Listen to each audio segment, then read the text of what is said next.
Hello, आज हामी घोगा गोड्न जान लागिसक्यौँ।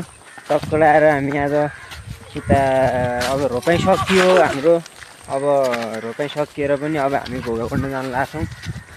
अब घोगा गोड्ने भल गाउँछन् भक्का धेरै त होइन, 5-7 दिन चाहिँ लाग्छ घोगा गोड्न, अलि धेरै नै छ।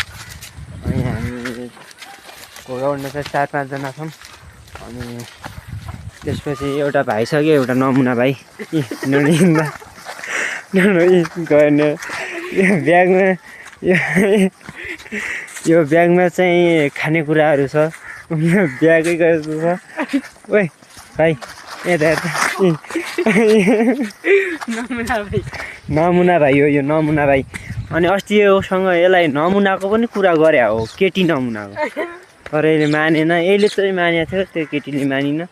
करिब 2 लक पढिसकेको थियो, तर भएन, अलिअलि कुरा मिलेन होइन। अहिले अब हामी के अरे कहाँ जाँदैछौँ, घोगा गोड्न जाँदैछौँ। अनि आदि अब अहिले चाहिँ यति नै हाम्रो यस्तो छ।